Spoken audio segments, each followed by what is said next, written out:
नमस्ते।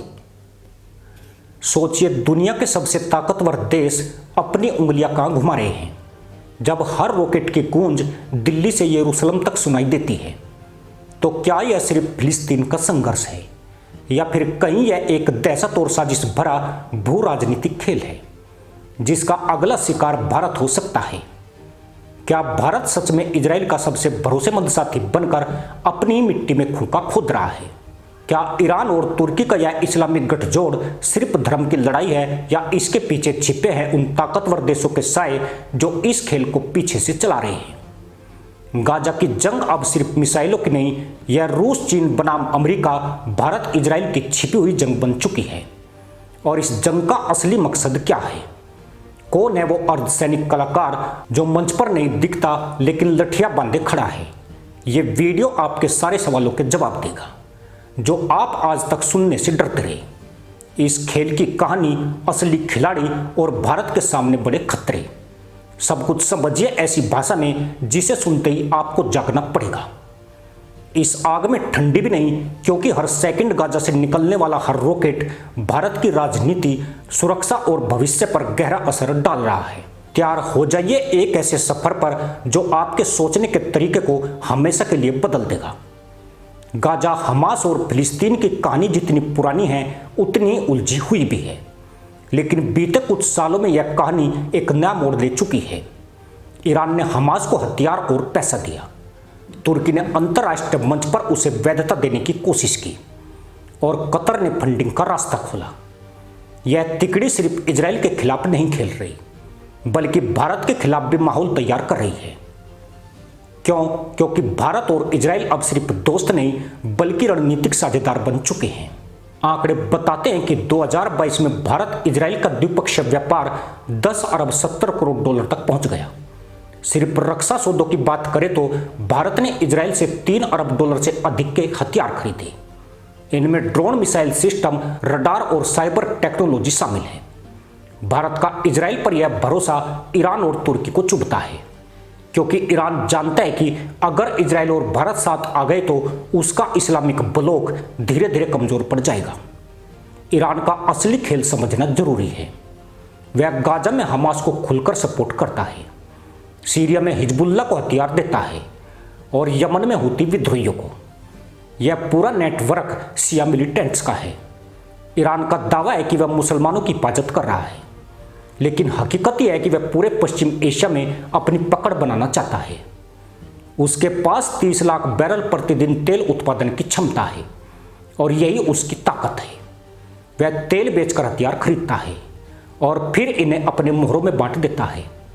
गाजा का हर rocket, Hezbollah का हर मिसाइल कहीं न कहीं ईरान की फैक्ट्री से निकलकर आता है। अब आते हैं तुर्की पर।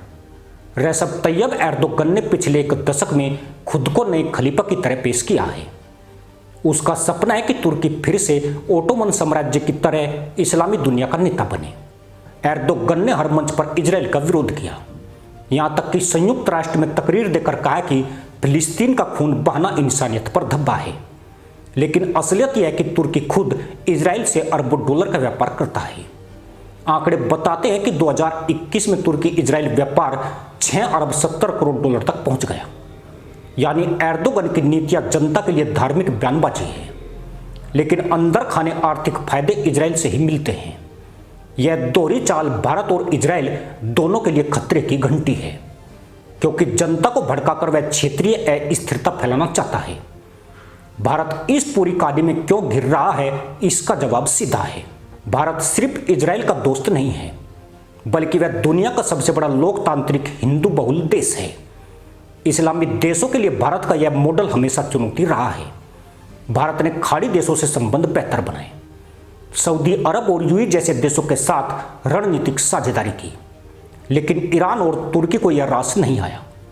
उन्हें लगता है कि भारत अरब देशों को अपने पाले में खींच रहा है। यही कारण है कि गाजा की हर लड़ाई में भारत पर दबाव बनाने की कोशिश की जाती है। भारत फिलिस्तीन का समर्थन क्यों नहीं करता? भारत हमेशा इजराइल के साथ क्यों खड़ा होता है? यह सवाल अंतर्राष्ट्रीय मंचों पर बार बार उठाया जाता है, लेकिन भारत की स्थिति साफ है। भारत आतंकवाद को किसी भी रूप में स्वीकार नहीं करता। हमास, हिजबुल्ला और अल कायदा जैसी ताकतों को भारत कभी वैध नहीं मान सकता, क्योंकि खुद भारत पिछले 4 दशकों से आतंकवाद का शिकार रहा है। पाकिस्तान से लेकर कश्मीर तक भारत ने जो जख्म झेले हैं, उन्होंने उसे साफ समझा दिया है कि आतंक का कोई धर्म नहीं, लेकिन उसके पीछे हमेशा राजनीतिक खेल होता है। यही कारण है कि भारत ने इजराइल के साथ खड़ा होना चुना, क्योंकि इजराइल भी आतंकवाद से वैसे ही जूझ रहा है जैसे भारत। अब बड़ा सवाल, क्या यह इस्लामिक गठजोड़ वाकई सफल हो पाएगा? आंकड़े कहते हैं नहीं। ईरान पर अमेरिका और यूरोप ने इतने कड़े प्रतिबंध लगाए हैं कि उसकी अर्थव्यवस्था डगमगा रही है।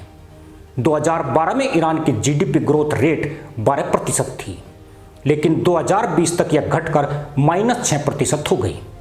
तुर्की की हालत भी बेहतर नहीं है। उसकी करेंसी लीरा पिछले 5 साल में 80% तक गिर चुकी है। गाजा तो खुद पूरी तरह विदेशी मदद पर निर्भर है। ऐसे में यह गठजोड़ कितना टिकेगा, यह बड़ा सवाल है। लेकिन कहानी खत्म यही नहीं होती। सबसे बड़ा खेल यह है कि इस्लामी देशों की यह तिकड़ी सिर्फ इजराइल और भारत के खिलाफ नहीं खेल रही, बल्कि वह अमेरिका और पश्चिमी देशों को भी चुनौती दे रही है। उनका सपना है कि नया इस्लामी ब्लॉक बने जो पश्चिम के सामने खड़ा हो सके। लेकिन इस सपने की सबसे बड़ी रुकावट है भारत, क्योंकि भारत अगर अरब देशों के साथ खड़ा हो गया तो ईरान और तुर्की का ब्लॉक अपने आप कमजोर हो जाएगा। अब असली सवाल, इस पूरे खेल का निर्देशक कौन है? क्या यह सिर्फ ईरान है? क्या तुर्की अपने दम पर इतना बड़ा गेम खेल सकता है? हकीकत यह है कि पर्दे के पीछे रूस और चीन भी है। रूस चाहता है कि अमेरिका का ध्यान यूरोप से हटकर मिडिल ईस्ट में फंसा रहे। चीन चाहता है कि भारत पश्चिम एशिया में उलझ जाए, ताकि उसके एशिया में बढ़त आसान हो जाए। यानी गाजा की आग सिर्फ फिलिस्तीन और इजराइल की नहीं, बल्कि यह रूस, चीन बनाम अमेरिका, भारत, इजराइल की छिपी हुई जंग है। और यहीं से असली रोमांच शुरू होता है। सवाल यह है कि अगर यह पूरी आग सिर्फ गाजा या फिलिस्तीन की नहीं, बल्कि रूस, चीन बनाम अमेरिका, भारत, इजराइल की छिपी हुई जंग है, तो इसके अगले कदम क्या होंगे? क्या यह आग मिडिल ईस्ट से निकलकर एशिया और यूरोप तक फैलेगी? क्या यह संभव है कि गाजा की लड़ाई के बहाने दुनिया एक नए शीत युद्ध में धकेली जा रही है? और सबसे अहम, भारत इस खेल में कहां खड़ा है और उसे किस दिशा में कदम बढ़ाना चाहिए? भारत के लिए यह चुनौती और मौका दोनों है। चुनौती इसलिए कि ईरान और तुर्की खुलेआम भारत विरोधी ताकतों का हवा देते हैं। तुर्की का राष्ट्रपति एर्दोगन बार बार कश्मीर का मुद्दा अंतर्राष्ट्रीय मंच पर उठाता है।